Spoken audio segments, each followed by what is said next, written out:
क्या आपको भी प्रॉब्लम आती है इंग्लिश बोलने में, या फिर जब भी आप इंग्लिश बोलने लगो तो बीच में आप कुछ हिंदी के वर्ड्स मिक्स कर देते हो, जैसे कि you are coming to my party ना, you are listening to me ना, आई एम गोइंग आपके साथ। तो it just like things, whenever these things happen, that is just because of कि आप लोगों की जो इंग्लिश है वहाँ पे आपको सेंटेंस फॉर्मेशन में या वर्ड्स में, वोकेबलरी में प्रॉब्लम आ रही है। तो आज मैं आपको ऐसी बुक्स बताने वाला हूँ जिन बुक्स को पढ़ के आप आसानी से उन चीज़ों के ऊपर काम कर सकते हो और आसानी से आप अपनी इंग्लिश को इंप्रूव कर सकते हो। तो चलिए, मेरा नाम अभिषेक है, मैं personality development trainer, English speaking trainer और एक एंटरप्रेन्योर हूं। तो आज मैं बात करूंगा वो 5 टाइप की बुक्स के बारे में जिनको पढ़ के आप आराम से अपनी इंग्लिश को ज़्यादा बेटर कर सकते हो या अपनी इंग्लिश को अच्छी बना सकते हो। जैसे कि पहली टाइप की बुक्स के ऊपर आते हैं, जो कि शायद कई लोगों को लगे कि क्या ये पढ़ना ज़रूरी है, वो है कॉमिक बुक। अब कॉमिक बुक में क्या रहता है, पहले ये समझिएगा। अब ये बुक मैंने आपको क्यों पढ़ने को बोला, छोटे से कार्टून्स वाली बुक या फिर जहाँ पे छोटे छोटे से इमेजेस बनी हुई हैं उनके ऊपर लिखा हुआ है, जैसे आप बचपन में पढ़ते थे ना, चाचा चौधरी, मिक्की माउस हो गया, टॉम एंड जेरी हो गया, ठीक है, एक्समैन हो गया, जो छोटी छोटी कॉमिकल बुक होती है, मतलब यहाँ पे कॉमिक्स वाली चीज़ें होती हैं जो कार्टून के जरिए हमें पूरी स्टोरी समझाई होती है।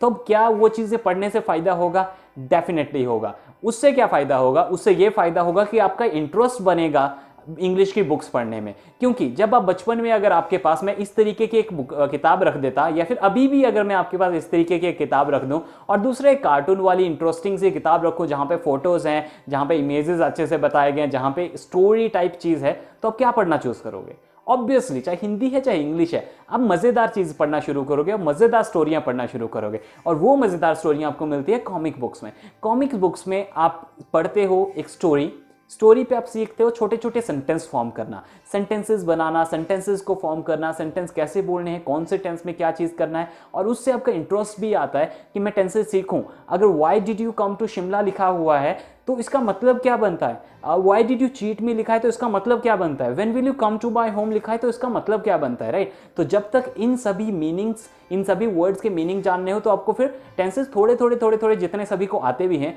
उतने टेंसेस से आप पढ़ना शुरू करते हो। और एक और चीज़, चाहे कॉमिक बुक पढ़ो, चाहे आप कोई और बुक पढ़ रहे हो, हमेशा जोर से बोल के इंग्लिश को बोलो, ताकि आपका इंग्लिश में बोलने का जो हेजिटेशन है वो क्लियर हो सके, राइट। तो हमेशा, चाहे मैं कॉमिक बुक बता रहा हूँ, चाहे मैं आगे वाली बुक्स बताऊंगा, सभी को जोर जोर से पढ़ना है। और जोर से पढ़ के आपका जो इंग्लिश का फ्लो होता है और हेजिटेशन होता है, वो दोनों चीज़ें, आपका जो हेजिटेशन होता है वो कम होता है और फ्लो हमेशा इंप्रूव होगा जब भी आप जोर से इंग्लिश को बोलने की कोशिश करोगे। ओके, चलिए, अब पहली चीज़ तो होगी कॉमिक बुक्स। चाचा चौधरी पढ़िए, छोटी छोटी चीज़ें पढ़िए, आजकल इंटरनेट पे आपको हर एक चीज़ वो मिल जाएंगी। कुछ एक का लिंक मैं आपको डिस्क्रिप्शन में भी दे दूंगा, जो बुक आप मंगवा भी सकते हैं, ठीक है। अब पहले तो होगी कॉमिक बुक। उसमें हो गया कि हमने सिंपली क्या किया, हमने जो स्टोरीज़ हैं, जो इमेजेस के थ्रू हमें कन्वे की गई हैं चीज़ें, उन चीज़ों को हमने पढ़ा और उनसे हमने छोटे छोटे सेंटेंस बनाना सीखा, छोटी छोटी चीज़ें हमने एक्सप्लेन करना सीखा और छोटी छोटी चीज़ों को इंग्लिश में समझना शुरू किया और उनको जोर से बोलना शुरू किया। और उससे हमारी जो छोटी छोटी चीज़ें बनाना सीखना, वो सारी चीज़ें हमारी शुरू हुई।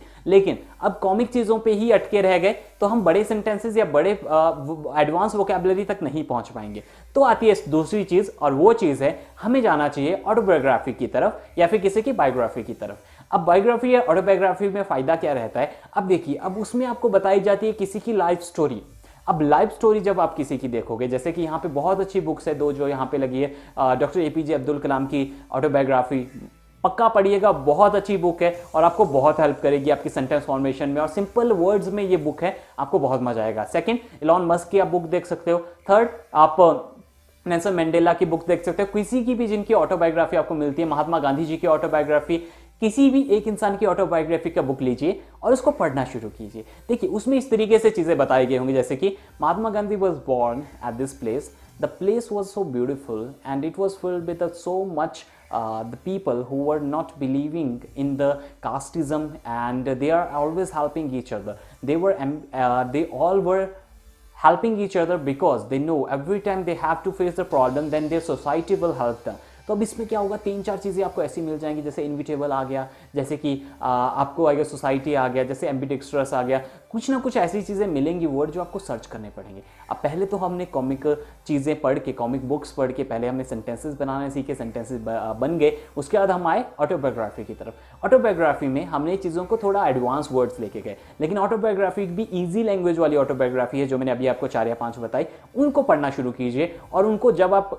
पढ़ना शुरू करते हैं तो आपका इंटरेस्ट आना शुरू हो जाता है कि आपको पहले तो पता है कि ये बहुत ही महान इंसान थे, तो इनको ये लाइफ में महान कैसे बने, तो वो आपके दिमाग में ऑटोमेटिकली चीज़ चलती रहती है कि अच्छा इनकी लाइफ में ये हुआ था, उसके बाद ये हुआ, उसके बाद ये हुआ, उसके बाद ये हुआ। तो वो पढ़ते पढ़ते, जोर से पढ़ते पढ़ते, सिर्फ दिल में नहीं, जोर से पढ़ना है, जोर से पढ़ते पढ़ते आपने क्या किया, उनको ग्रैब करना शुरू कर दिया, उन बुक्स को आपने समझना शुरू कर दिया। और उससे 2 फायदे होंगे, पहला तो आपकी इंग्लिश अच्छी होगी, सेकंड आपको नए वोकैबुलरी वर्ड्स मिलेंगे, और जो फायदा इंग्लिश सीखने के अलावा होगा, इन दोनों चीज़ों के अलावा, वो क्या होगा, आप महान लोगों की ज़िंदगी के बारे में सीखोगे, उन्होंने क्या क्या प्रॉब्लम्स फेस की है, उन्होंने क्या क्या स्ट्रगल की है अपनी लाइफ में, और किस तरीके से वो महान बने, वो सारी चीज़ें आप सीख पाओगे। Got it? अब चलते हैं थर्ड टाइप की बुक की तरफ। अब थर्ड टाइप पे डिपेंड करता है इंसान किस टाइप का है। इंसान मज़े वाले टाइप का है या इंसान थोड़ा मोटिवेशनल टाइप का है। तो अगर आप मोटिवेशनल टाइप के इंसान हो तो थर्ड नंबर पे आप पढ़िए किसी मोटिवेशनल बुक को। ठीक है, मोटिवेशनल बुक 2-3 बुक जो मुझे बहुत अच्छी लगती हैं, सबसे पहले तो वो बताऊंगा। मुझे जो सबसे अच्छी बुक लगती है यू कैन विन, बहुत अच्छी बुक है, पढ़नी चाहिए, बिल्कुल आसान लैंग्वेज, ये मेरी पहली बुक थी जिंदगी में जो मैंने पढ़ी थी। ठीक है, तो उसको पढ़िए, इसमें आपको बिल्कुल आसान लैंग्वेजेस में आपको बताया जाएगा, स्टोरीज के माध्यम से आपको बताया जाएगा, जैसे कि आपकी कॉमिक बुक थी उसके सिमिलर चीज़ें यहाँ पे बताई जाएंगी जो कि स्टोरीज के थ्रू आपको समझाई जाएंगी। ठीक है, तो आपको बहुत आसान लगेगा और मज़ा भी आएगा, बहुत अच्छी चीज़ें सीखने को मिलेंगी, बिकॉज मोटिवेशनल बुक है। Second, who will cry when you die, Robin Sharma ने लिखी हुई है, बहुत अच्छी बुक है, इसको भी पढ़िएगा, ये भी बहुत अच्छी बुक है जिससे आप बहुत कुछ चीज़ें सीख सकते हो। ठीक है, पावर ऑफ पॉजिटिव थिंकिंग, बहुत अच्छी बुक है। 7 habits of highly effective people, बहुत अच्छी बुक है। ये 4 बुकें मैं आपको रेकमेंड करता हूँ जो आप पढ़ सकते हो जब आप ऑटोबायोग्राफी पढ़ना थोड़ा सा आपने खत्म कर दिया, ऑटोबायोग्राफी पढ़ लिया आपने 1 या 2 बुक, उसके बाद आप इन बुक्स पे आ जाइए। अब ये बुक उन लोगों के लिए जो मोटिवेशनल चीज़ें देखते हैं। अब जो इंसान मोटिवेशनल चीज़ें नहीं देखते ज़्यादा, उनको चाहिए थोड़ा मज़े वाली चीज़ें, थोड़ी कहानी वाली चीज़ें, वो क्या पढ़ सकते हैं, वो नॉवेल्स पढ़ सकते हैं। ठीक है, नॉवेल्स में क्या क्या, नॉवेल्स में बहुत सारी चेतन भगत की बहुत सारी नॉवल है, जैसे कि one Indian girl, okay sorry या वन इंडियन गर्ल, ओके, एक बुक है उनकी। सेकंड बुक है जो बहुत सारी नॉवेल्स आप देख सकते हैं जो आपको आसपास मिल जाती है। चेतन भगत की बहुत सारी नॉवेल्स है, जैसे 3 mistake of my life, okay, मेरी लाइफ की 3 मिस्टेक। तो ये नॉवेल्स हैं, इनको आप पढ़ सकते हो आराम से, और इनके क्या होगा, इनमें एक स्टोरी होगी, बताई गई होगी कि ऐसा हुआ, जैसे आप सीरियल देखते हो, मूवी देखते हो, उसकी सिमिलर जैसी स्टोरी एक इलैबोरेट की गई होती है। ठीक है, उसी स्टोरी को बस आपने बिल्ड करना है, और उसी स्टोरी को समझते समझते समझते समझते आप इंग्लिश में, जैसे कि आपके मैक्सिमम आपके बहुत ज़्यादा एडवांस वर्ड्स होंगे वो भी क्लियर हो जाएंगे, और आपकी एक्साइटमेंट भी बढ़ेगी इंग्लिश बोलते टाइम। एक बार फिर से रिपीट कर रहा हूँ, जोर से बोलना है, अंदर नहीं पढ़ना, थोड़ा बाहर बोलना है, ताकि आपकी हेजिटेशन क्लियर हो सके उस चीज़ पे, राइट। एंड लास्ट वन पे, 4th नंबर पे जो बुक आप पढ़ सकते हो, जो सभी पढ़ सकते हैं, वो है fiction book, random fiction book. कोई भी फिक्शन बुक आप ले सकते हो कहीं से भी, जैसे कि इंडिया की एक बहुत पॉपुलर फिक्शन बुक है the white tiger. The white tiger बहुत अच्छी बुक है, इसको पढ़ना चाहिए आपको। ये फिक्शन बुक है, मतलब आपको इंटरेस्ट आएगा, जासूसी वाली चीज़ें होती हैं, जैसे कि कोई स्टोरी होता है कि आपको सस्पेंस में रहेगी कि आगे क्या होने वाला है, क्या नहीं होने वाला है। ठीक है, और क्या क्या हो सकती है फिक्शन बुक्स में, जैसे कि the monk who sold his Ferrari, वो भी बहुत अच्छी मोटिवेशनल भी है, लेकिन फिक्शन बुक भी है, तो वो बुक आप आराम से देख सकते हो और आराम से उनको समझ सकते हो। ठीक है, तो ये होगी 4 टाइप की बुक्स जो आप आराम से पढ़ सकते हो, और मेरी गारंटी है अगर आप ये 4 टाइप की बुक्स पढ़ते हो तो डेफिनेटली आपकी इंग्लिश बहुत अच्छी हो जाएगी। और उसमें से अगर फिर भी आपको लगता है कि इंग्लिश स्पीकिंग में कोई प्रॉब्लम आ रहा है, तो जैसे कि हमारा इंस्टीट्यूट है बिलासपुर में, एवी स्किल डेवलपमेंट सेंटर बिलासपुर, और हम ऑनलाइन क्लासेस भी प्रोवाइड करते हैं, ऑफलाइन कोर्सेज भी प्रोवाइड करते हैं। ऑनलाइन क्लासेस में भी आपको हर एक चीज उसी तरीके से कराई जाती है जैसे ऑफलाइन में कराई जाती है। आपको 1 सेकंड के लिए भी ऐसा नहीं लगेगा कि आप कोई ऑनलाइन क्लासेस ले रहे हो। आपको डेली लेक्चर मिलता है, 15 से 20 मिनट स्टार्टिंग के कुछ दिन, 10 to 15 डेज मैं आपसे पर्सनली बात करता हूं, मैं आपके रोल प्लेस कराता हूं, और मैं आपको पर्सनली हर एक इंसान को 10 से 15 मिनट देता हूं, जो कि